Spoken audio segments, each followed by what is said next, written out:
La traditionnelle audience solennelle de rentrée s'est tenue ce vendredi 28 janvier en comité restreint au tribunal judiciaire de Sarreguemines. L'occasion de faire le point sur une année 2020 particulière où la justice s'est adaptée et a continué à fonctionner et de donner les perspectives d'avenir pour l'année qui commence. Les boutiques non alimentaires du centre commercial Best sont obligées de laisser leurs portes fermées pour 1 mois minimum. Un coup dur pour les commerçants du centre qui ont été informés seulement samedi après-midi de cette fermeture. Les boutiques extérieures, les commerces alimentaires et l'hypermarché ne sont pas concernés par cette mesure. Un nouvel atelier pédagogique dédié au projet REC Solar a eu lieu samedi matin à Ambars.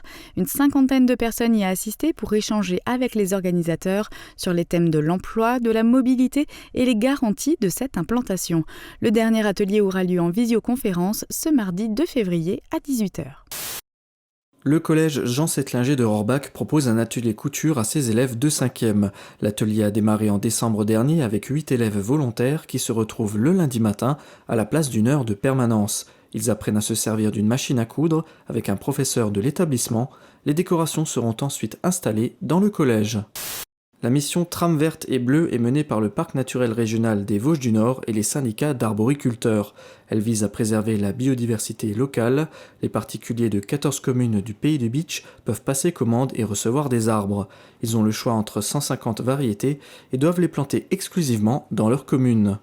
Le 3e atelier pédagogique du projet REC Solar s'est déroulé ce mardi soir en visioconférence. Il a permis à la 30aine de personnes y participant de débattre sur l'intégration du projet dans son environnement. L'eau et le trafic routier étaient au cœur des interrogations. Un autre atelier se déroulera ce vendredi à Villerwald.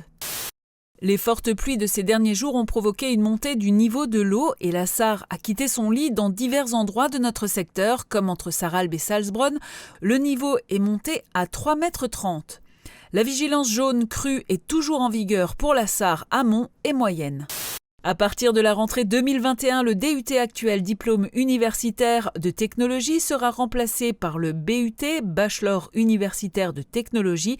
La formation se fera en 3 ans au lieu de 2 auparavant et le grade de licence sera intégré dans ce nouveau diplôme. Les 24 spécialités proposées dans les IUT en France sont maintenues. Dès la fin de l'allocution du Premier ministre, il alerte les services de l'État, demande une dérogation et l'application de la règle de réciprocité entre Mosellans et Sarrois. Une démarche qui porte ses fruits, le député obtient satisfaction. Le gouvernement assouplit la règle, l'entrée en France des Sarrois ne sera pas conditionnée à la présentation d'un test PCR pour des déplacements de moins de 24 heures et dans un rayon de moins de 30 km. L'événement s'est tenu ce matin en visio sous la forme d'une émission TV, enregistrée depuis le siège de la région Grand Est à Strasbourg et en duplex avec 3 lycées. Le lycée professionnel Hurlevent à Bérennes et Forbach, les lycées Jean Jaurès à Reims et Édouard Churet à Bar. Cette année, le thème central est l'égalité femmes-hommes avec un focus particulier sur la liberté d'expression. Retour au présentiel pour les portes ouvertes du pôle de formation UIMM Lorraine. C'est donc masqué et en respectant les gestes barrières que les familles découvrent les installations, des salles de classe aux ateliers. À Henryville, plus d'une dizaine de formations sont dispensées du bac pro au BTS. Après avoir préparé la chorégraphie par groupe, le flash mob est présenté pour la première fois avec l'ensemble des participants, mais en respectant malgré tout les gestes barrières. C'est d'ailleurs l'interdiction de pratiquer le sport en intérieur qui a conduit les professeurs à s'adapter et à faire preuve d'imagination pour permettre aux élèves de continuer à bouger. C'est un regain d'espoir pour Marie-Louise Thiel. La Cour d'appel de Paris vient de rendre une décision qui désavoue le non-lieu dans l'enquête sur l'amiante et qui aurait clos l'action publique. Pour faire simple, le juge d'instruction qui a ordonné qu'il n'y ait pas de procès s'est appuyé sur la date d'exposition à l'amiante et la dose. Pour la chambre de l'instruction, le seul fait d'avoir été en contact suffit à suspecter une contamination. Une salle de sport presque rien que pour soi, c'est l'une des conséquences moins visibles de la pandémie. Si la pratique sportive est à l'arrêt dans de nombreux clubs, les gérants des salles de sport, comme Hervé Klein, peuvent accueillir sous condition et sur réservation certains de leurs adhérents. Il se souviendra longtemps de ses débuts très particuliers au carreau. Une semaine à peine après son arrivée à la direction de la scène nationale de Forbach et de l'Est-Mosellan, en octobre dernier, démarre une nouvelle période de confinement.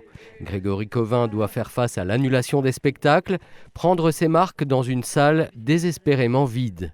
Durant 6 mois, Daniel a vécu ici, dans ce garage, où la température est descendue jusqu'à -8 degrés.